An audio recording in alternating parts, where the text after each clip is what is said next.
ഇന്ന് നമ്മൾ തയ്യാറാക്കണത് റാഗിയും പഴമൊക്കെ വെച്ചിട്ട് അടിപൊളിയായിട്ടുള്ള നല്ലൊരു ജ്യൂസാണ്. മിക്ക കുഞ്ഞുങ്ങൾക്കും റാഗിയൊക്കെ കൊടുത്തു കഴിഞ്ഞാൽ കഴിക്കാനായിട്ട് നല്ല മടിയായിരിക്കില്ലേ. അങ്ങനെയുള്ള കുഞ്ഞുങ്ങൾക്കൊക്കെ ഇതുപോലെ ഒന്ന് കൊടുത്താൽ മതി, അവരത് ഇഷ്ടപ്പെട്ട് തന്നെ കുടിക്കും കേട്ടോ. അപ്പോൾ നമുക്ക് എങ്ങനെയാണ് നല്ല ടേസ്റ്റി ആയിട്ടുള്ള ഈ ഒരു ജ്യൂസ് റെഡിയാക്കുന്നതെന്ന് നോക്കാം. ഇതിനായിട്ട് 1/4 കപ്പ് റാഗിപ്പൊടിയാണ് കേട്ടോ ഞാൻ എടുത്തിട്ടുള്ളത്. ഇത് നമുക്ക് ഒരു പാനിലേക്ക് ഇട്ട് കൊടുക്കാം. ഇനി ഇതിലേക്ക് ഒഴിച്ച് കൊടുക്കുന്നത് 1/4 കപ്പ് പാലാണ്. ഇനി ഇതെല്ലാം കൂടെ നന്നായിട്ടൊന്ന് മിക്സാക്കിയിട്ടെടുക്കാം. നമുക്കിത് കുറുക്കിയെടുക്കാനായിട്ടുള്ളതാണ്. നമ്മൾ പാലിൽ ഇങ്ങനെ കുറുക്കിയെടുക്കുമ്പോൾ നമ്മുടെ ഈ ജ്യൂസിന് ഒന്നും കൂടെ നല്ല ടേസ്റ്റ് ഉണ്ടാവും. പാലിൽ തന്നെ ഇത് കുറുക്കിയെടുക്കണമെന്ന് നിർബന്ധമൊന്നുമില്ല, വെള്ളം ഒഴിച്ചിട്ട് കുറുക്കിയെടുത്താലും കുഴപ്പമൊന്നുമില്ല കേട്ടോ. നമ്മൾ ആദ്യമേ ഇങ്ങനെ പാലും റാഗിയും കൂടി ഒന്ന് മിക്സാക്കി എടുത്തിട്ട് ഇത് കുറുക്കിയെടുക്കുവാണെങ്കിൽ ഒട്ടും തന്നെ കട്ട പിടിക്കില്ല. ഇനി ഫ്ലെയിം ഓണാക്കിയിട്ട് നമുക്കിത് നല്ലപോലെ കുറുക്കിയെടുക്കാം. ഈ സമയം ഹൈ ഫ്ലെയിമിൽ വെച്ചാലും കുഴപ്പമൊന്നുമില്ല, കണ്ടിന്യൂസ് ആയിട്ടൊന്ന് ഇളക്കി കൊടുത്താൽ മതി. ഈ റാഗി നമ്മൾ ഡെയിലി കഴിക്കുന്നത് ഒത്തിരി നല്ലതാണ്. കുട്ടികൾക്ക് മാത്രമല്ല വലിയവർക്കും നല്ലത് തന്നെയാണ് കേട്ടോ. ഇതിൽ ധാരാളം കാൽസ്യം, അയൺ, ഫൈബർ കണ്ടൻ്റ് ഒക്കെ അടങ്ങിയിട്ടുണ്ട്. അതുപോലെ ഡൈജഷനും സഹായിക്കും. തീരെ ചെറിയ കുഞ്ഞുങ്ങളൊക്കെ ആണെങ്കിൽ നമുക്കിത് ഇങ്ങനെ കുറുക്കി കൊടുത്തൊക്കെ പറ്റിക്കാനായിട്ട് പറ്റും. പക്ഷേ ഇത്തിരിയുടെ വലിയ കുഞ്ഞുങ്ങൾക്കാകുമ്പോൾ നമ്മളിങ്ങനെ കുറുക്കി കൊടുത്താലൊന്നും അവരത് കഴിക്കണുണ്ടാവില്ല. അപ്പോൾ ഇങ്ങനെ ജ്യൂസൊക്കെ ആയിട്ട് കൊടുത്തു കഴിഞ്ഞാൽ അവരത് ഇഷ്ടപ്പെട്ട് തന്നെ കുടിക്കും.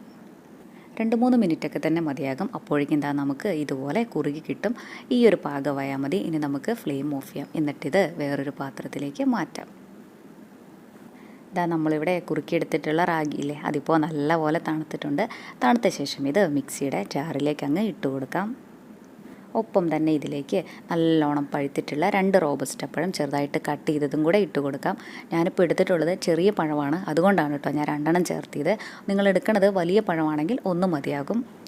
പഴം എടുക്കുമ്പോൾ നന്നായിട്ട് പഴുത്തിട്ടുള്ള പഴം എടുക്കാനായിട്ട് ശ്രദ്ധിക്കണേ, അപ്പോഴാണ് നമ്മുടെ ഈ ജ്യൂസിന് നല്ല ടേസ്റ്റ് ഉണ്ടാവുള്ളൂ. ഇനി ഇതിലേക്ക് ചേർക്കുന്നത് മധുരത്തിന് ആവശ്യത്തിനുള്ള പഞ്ചസാരയാണ്.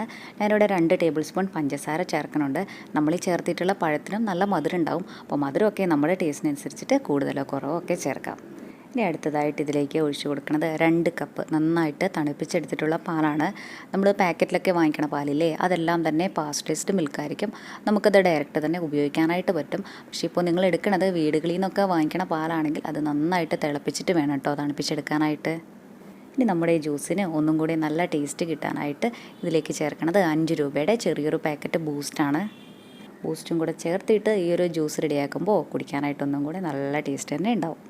ഇനി അടുത്തതായിട്ട് ഞാൻ എടുത്തിട്ടുള്ളത് ചെറിയൊരു ബീട്രൂട്ട്, അതിൻ്റെ തൊലിയൊക്കെ കളഞ്ഞ ശേഷം ഇതുപോലെ കട്ട് ചെയ്തിട്ട് നന്നായിട്ട് വേവിച്ചെടുത്തിട്ടുള്ളതാണ്. ഇതുകൂടെ നമുക്ക് ഇതിലേക്ക് ഇട്ട് കൊടുക്കാം.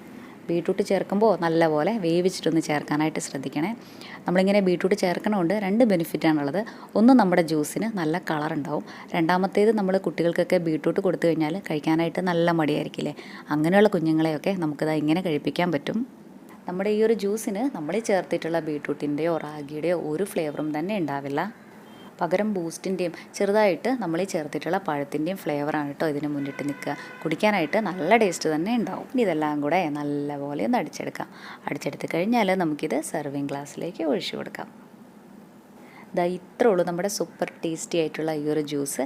ഇനി കാണാനായിട്ടൊരു ഭംഗിക്ക് വേണ്ടിയിട്ടും ജ്യൂസ് കുടിക്കണ സമയത്ത് ചെറുതായിട്ടൊന്ന് കടിക്കാൻ കിട്ടുന്നതിന് വേണ്ടിയിട്ടും ഇതിൻ്റെ മുകളിലായിട്ട് കുറച്ച് കോൺഫ്ലേക്സ് കൂടെ ഇട്ട് കൊടുക്കുന്നുണ്ട്. ഇത് നിർബന്ധമുള്ള കാര്യമല്ല. ഇഷ്ടമായി കഴിഞ്ഞാൽ ഒരു തവണയിലും ഇങ്ങനെയൊന്ന് തയ്യാറാക്കി നോക്കണേ. ഇതുപോലത്തെ നല്ല റെസിപ്പീസിനായി നമ്മുടെ ചാനൽ സബ്സ്ക്രൈബ് ചെയ്യാനും മറക്കല്ലേ കേട്ടോ. താങ്ക്